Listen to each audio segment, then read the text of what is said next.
Awakening with Brahma Kumaris. Om Shanti and a very warm welcome to awakening with Brahma Kumaris. ज़िंदगी में अगर देखें तो चिंताएं हैं और चिंताओं से जुड़ी बातें हैं। जी हाँ, तनाव, टेंशन। हम में से हर कोई बहुत आसानी से ये कह देता है कि बहुत टेंशन है, टेंशन से में ज़िंदगी गुजर रही है। लेकिन कभी हमने ये जानने की कोशिश नहीं की कि क्या इससे हम उबर सकते हैं या टेंशन एक सहज, एक नॉर्मल ज़िंदगी जीने का तरीका है। आज टेंशन को ही कुछ और नए अंदाज में देखने की कोशिश करते हैं कि क्या वजह है कि हम टेंशन में रहते हैं और कैसे बहुत आसानी से हम इससे बाहर भी निकल सकते हैं। और इस पर बातचीत करने के लिए हमारा बहुत बड़ा सौभाग्य, हमारे साथ आज एक बहुत सीनियर ब्रह्मा कुमारी सिस्टर आशा है हमारे साथ। आशा बहन हमारे साथ हैं जो कि ओम शांति रिट्रीट सेंटर गुड़गांव में उत्तर भारत का सबसे बड़ा सेंटर जो है, जो कैंपस है, वो उसकी डायरेक्टर है। तो उनका स्वागत करते हैं। बहुत बहुत स्वागत। ओम शांति। ओम शांति। आशा बहन, अगर हम ज़िंदगी को देखें तो जीते जीते हमने ये मान लिया है कि टेंशन तो बहुत आम बात है, ये हमारी ज़िंदगी जीने का एक तरीका ही बन चुकी है। टेंशन के बिना कैसे ज़िंदगी जिएंगे। लेकिन आपसे ये जानना चाहते हैं कि क्या टेंशन नॉर्मल है या हम इससे उबर सकते हैं। सच्ची बात है कि लोगों ने ऐसा समझना शुरू कर दिया है, क्योंकि तनाव ऐसे लगता है जैसे ऑमनी प्रेजेंट है। छोटे से बच्चे से लेकर के बड़े बुज़ुर्ग तक ऐसा ही फील करते हैं कि तनाव में है। लेकिन ये जो एटीट्यूड है कि तनाव नॉर्मल है, ये बात थोड़ा सोचने की है। अगर कोई चीज़ नॉर्मल है ना, तो उसे हम इजीली एक्सेप्ट कर लेते हैं, हम उसको रिजेंट नहीं करते हैं, और एक्सेप्ट करने के कारण हम उसे समझ लेते हैं हमारा भाग है। परंतु जो चीज़ नॉर्मल नहीं होती है, उससे हम बाहर निकलना चाहते हैं। मान लीजिए बॉडी के अंदर कोई ऐसी चीज़ चली गई जो कि फॉरेन एलिमेंट है, हम उसे निकालते हैं ना। अगर वो नॉर्मल होती तो साथ में जुड़ जाती है। इसी तरीके से तनाव अगर नॉर्मल ही होता तो हमारे जीवन का भाग बन जाता। लेकिन आज तो पूरी स्ट्रेस मैनेजमेंट इंडस्ट्री डेवलप हो गई है। तनाव दूर करना है, तनाव से मुक्त होना है, ये चाहना का उठना कि मुझे तनाव से मुक्त होना है, सिद्ध करता है कि तनाव नॉर्मल चीज़ नहीं है। बिल्कुल। लेकिन आशा बहन, अगर जिस तरह से आपने कहा कि आज एक पूरी एक इंडस्ट्री ऐसी खड़ी हो गई है जो इसकी मैनेजमेंट के लिए बात कर रही है, somewhere we are all understanding it's very very harmful, but are we really understanding what is stress? क्या हम जो ये स्ट्रेस मैनेजमेंट की क्लासेस अटेंड कर रहे हैं या हम ये वर्कशॉप्स कर लेते हैं, उसके बाद क्या हम सही मायने में ये समझ पा रहे हैं? क्योंकि कहीं ना कहीं हम ये भी नहीं समझ पा रहे कि स्ट्रेस है क्या। somewhere that has to be underlined, defined. जब तक हम उसे प्रॉपर क्लियरली नहीं समझ लेंगे what is exactly stress, तभी हम मेरे ख्याल से आगे बढ़ सकते। इस कॉन्टेक्स्ट में मैं एक बात पहले ये क्लियर करना चाहूँगी कि कुछ लोगों की ये अंडरस्टैंडिंग रही है, अब तो खैर इसको स्वीकार नहीं कर रही हैं, लेकिन अंडरस्टैंडिंग रही है सामान्य लोगों में और मेजॉरिटी में अभी भी, कि अगर थोड़ा सा स्ट्रेस व्यक्ति को दिया जाए तो उसकी परफॉर्मेंस अच्छी हो जाएगी। ये बात कुछ हद तक सही है। लेकिन अगर कोई चीज़ कॉन्स्टेंटली आपके साथ बनी रहे जो कि नेगेटिव प्रकार की है और आपका अटेंशन कॉन्स्टेंटली इनवाइट कर रही है, आखिर एक ना एक दिन वो आपके लिए तनाव का कारण बन जाती है। फॉर इंस्टेंस, मान लीजिए मैं ऑफिस जा रही हूँ, मैं लेट हो गई हूँ और बस मैं देख रही हूँ मेरे सामने से निकलने ही वाली है। मैं क्या करती हूँ, थोड़ी सी मेहनत करती हूँ, दौड़ती हूँ और मैं बस कैच कर लेती हूँ। उस दिन तो मैंने कर लिया, सारी बॉडी की जो भी एनर्जी थी वो उसमें लगी और मैंने बस कैच कर ली। आई सक्सीडेड। लेकिन क्या मैं यही बात रोज कर सकती हूँ? नेवर। वो मेरे लिए बहुत प्रॉब्लम की चीज़ हो जाएगी। मेरे को अपने आप को एडजस्ट करना ही होगा।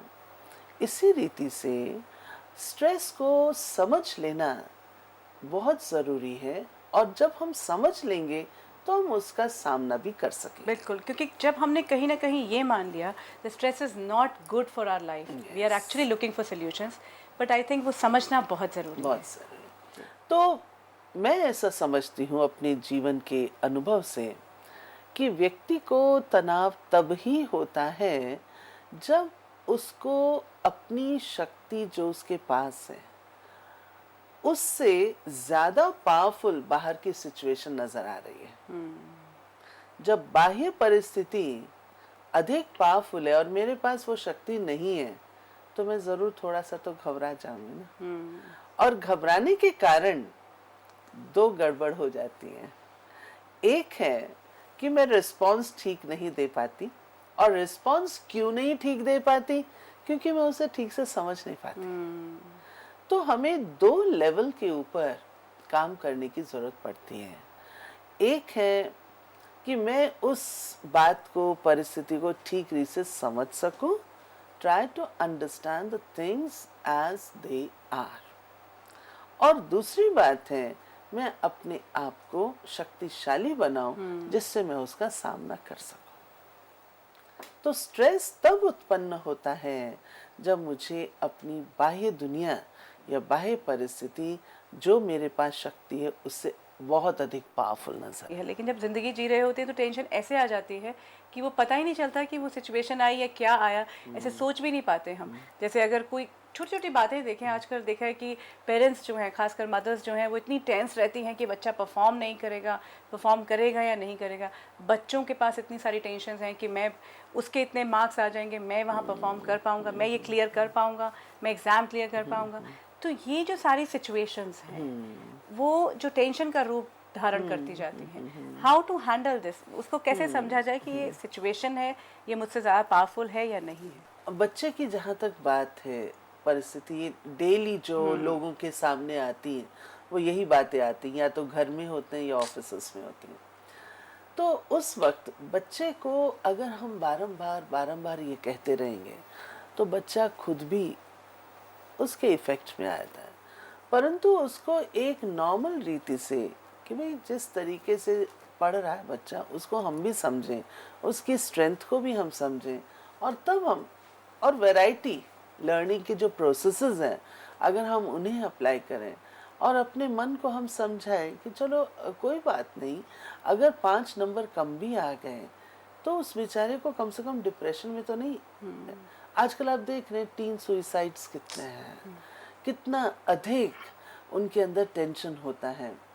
बच्चों को डॉक्टर्स एडवाइस कर रहे हैं, व्हाट अ पिटीफुल कंडीशन। आज बाल्य अवस्था में इस तरीके की घटनाएं हो जाएं, इसमें यह है कि एक तो हम लोग भी टू मच कॉन्शियस हो गए इन सब बातों की, और बच्चों को भी जो खेलने कूदने की जिंदगी है उसको भी हम लोग कॉन्शियस कर देते हैं। बजाय इसके एक नेचुरल और नॉर्मल वे में अगर हम डेवलप करते रहें बच्चों को, तो मैं सोचती हूँ बच्चे ज़्यादा अच्छी रीत से परफॉर्म। लेकिन हालात एक्चुअली इतने डिफरेंट हैं, और जैसा कि आपने कहा कि सशक्तिकरण की बात आपने कही कि जब भी ऐसी सिचुएशन आती है, चाहे वो बच्चे के सामने आए, चाहे वो पेरेंट के सामने आए, चाहे वो जॉब में आती है जब हम होते हैं, तो वो टेंशन, अननेसेसरी की टेंशन या नेसेसरी की टेंशन भी, कि सिचुएशन ऐसी है कि वो हमसे ज़्यादा पावरफुल है। सशक्तिकरण की बात, स्व की सशक्तिकरण, empowering my own self, how can I do that? उसमें मैं सोचती हूँ कि अगर इस तरीके से अपने मन को पहले समझाएं, एक तो पॉजिटिव आउटलुक रखें। बार बार अगर आप नेगेटिव का करेंगे, नहीं भी होना होगा ना तो हो जाता है। ऐसा ना हो जाए, ये ना हो जाए, अगर ऐसा हो गया तो ये होगा।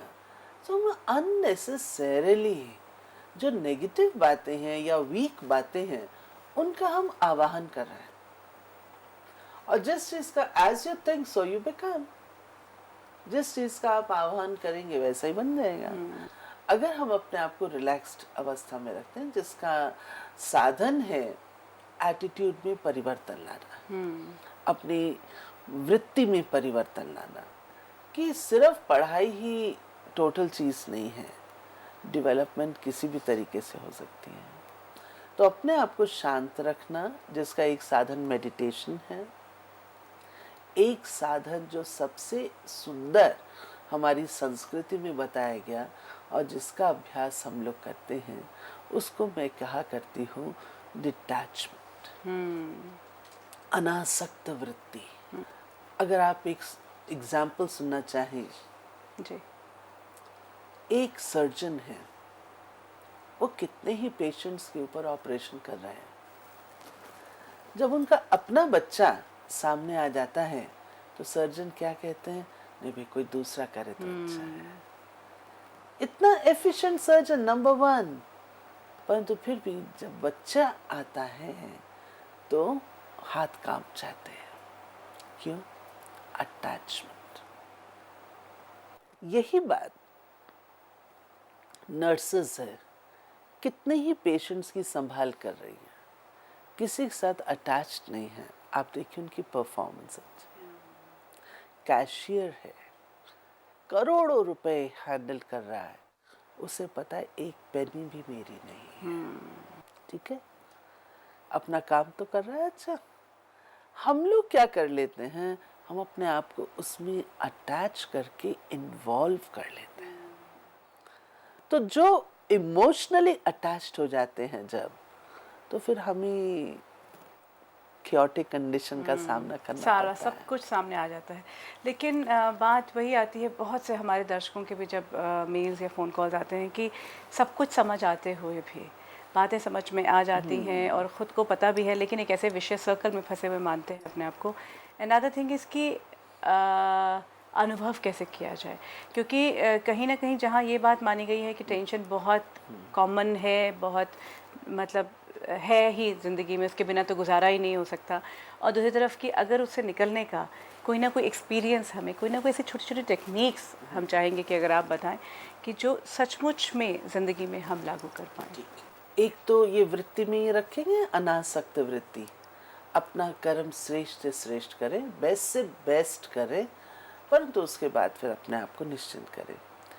दूसरी बात, सारा दिन हमारे मन के अंदर इतने सारे संकल्प चलते हैं, इतने सारे संकल्प चलते हैं, हम लोगों को फुर्सत ही नहीं होती कि हम अपने आप का भी थोड़ा सा ध्यान दे लें। हम लोग जो बात सजेस्ट करते हैं वो एक ये है, सारे दिन के अंदर ट्रैफिक कंट्रोल ऑफ थॉट्स को ऑब्जर्व करें। ये बहुत अच्छी विधि है। इतने सारे जो संकल्प हैं, बीच में 2 घंटे बाद, 1 घंटे बाद, 3 घंटे बाद, ज़्यादा नहीं, 2 या 3 मिनट के लिए अपने आप को अपने काम से विड्रॉ कर लो। अपने मन के कंप्यूटर को खोलो, देखो उसमें क्या चल रहा है। जहाँ ठीक नहीं है थोड़ा सा मोड़ दे दें, जो ठीक है इसको कभी कभी मैं कहा करती हूँ applying SOS method. SOS method में stand back, observe and steer. Stand back and observe your thoughts और स्टीयर, जिस डायरेक्शन में आप उसे ले जाना चाहते हैं ले जाए। दीदी, आपने बताया कि किस तरह से स्टैंड बैक करके, ऑब्जर्व करके और स्टीयर करके हम हर घंटे या हर 2 घंटे में एक बार अगर ट्राई करेंगे तो कहीं ना कहीं जो थॉट्स हमें टेंशन की तरफ लेकर जा रहे हैं उन्हें हम स्टीयर कर सकते हैं। जी, मेरा अपना अनुभव ये है और कुछ लोगों के साथ जिनको हम ये शेयर करते हैं ये वाला मेथड, वो भी अपना एक्सपीरियंस बताते हैं। जो कि मान लीजिए फाइल में कोई अटेंड कर रही हूँ, मैंने कोई डिसीजन लिखनी है, एकाएक पेन रुक जाता है, सोचती हूँ कि नहीं, let me think again. Deep silence में जाने के बाद कभी कभी लगता है कि नहीं, डिसीजन जो है दोबारा से देखने की ज़रूरत है। तो जो कभी गलत काम करने जा रहे होते हैं उससे बच जाते हैं। दूसरी बात ये है, एक्सपीरियंस ये कहता है कि जब आप इस तरीके से डील कर रहे हैं अपने आप को, तो आपकी इंट्यूशन वो भी काम करती है।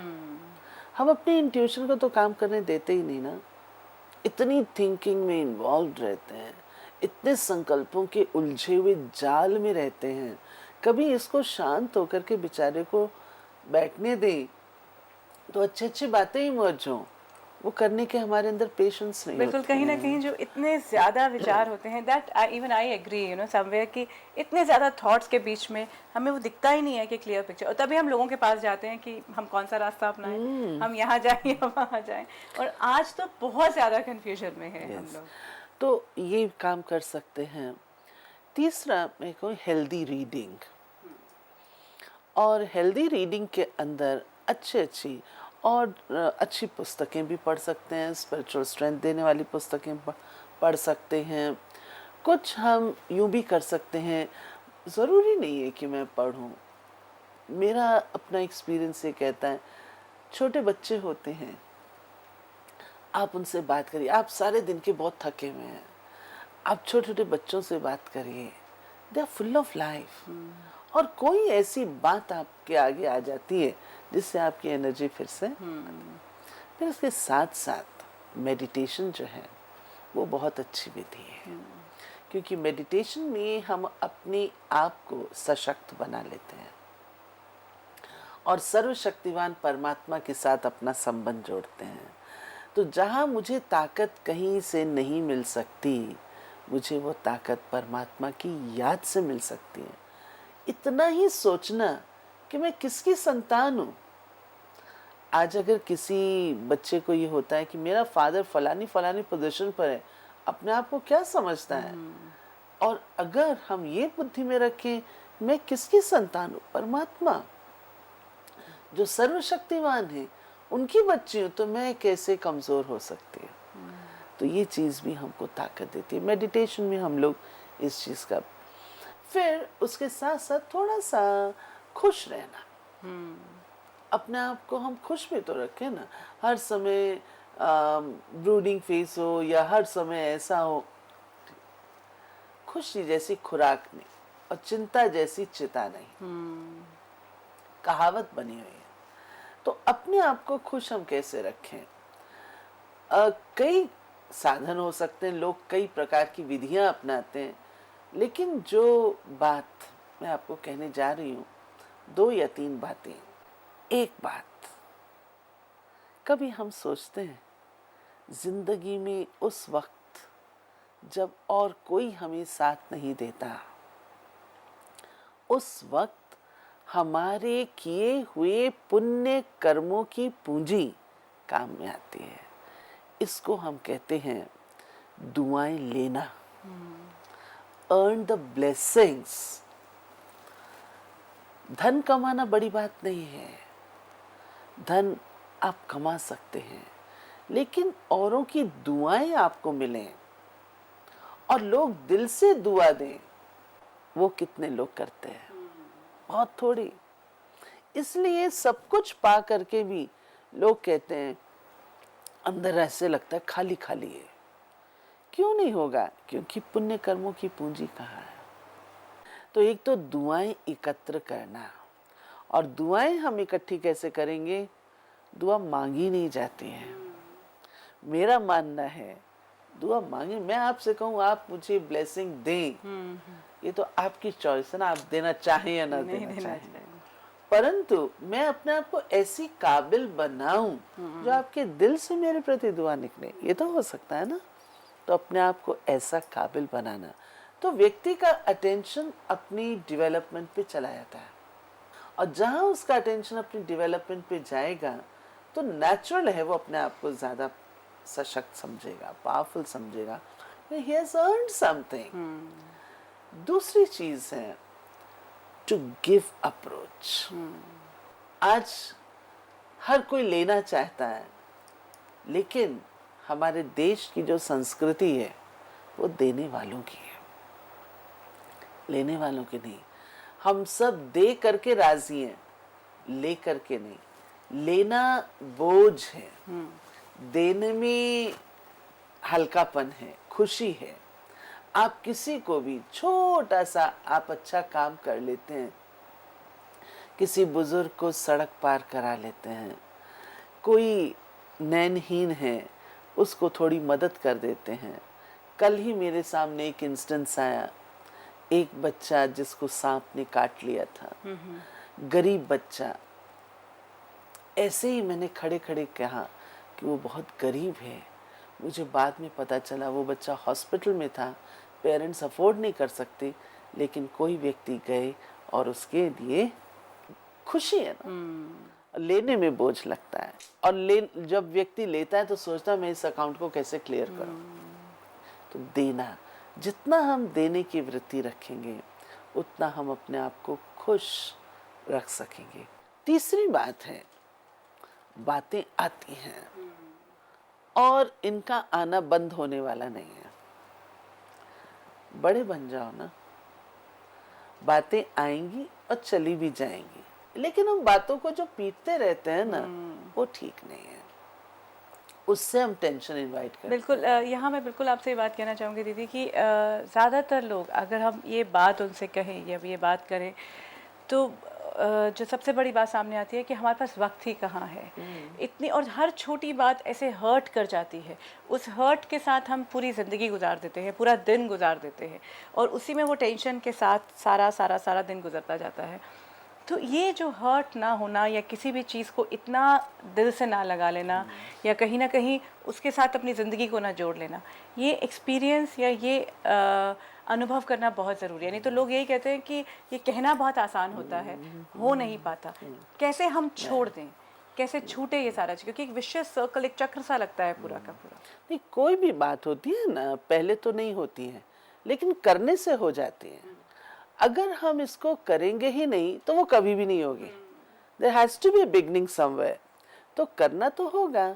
जिसको कहा जाता है सुख दो और सुख लो। कोई बात दुख मुझे अगर लगा, मैं दुख लेती क्यों हूँ। महात्मा बुद्ध की कहानी है बहुत सुंदर कि उनके पास शिष्य बैठे थे और एक व्यक्ति आता है, बहुत अनाप शनाप बोलता है, गालियां देता है, और महात्मा बुद्ध शांत रहते हैं।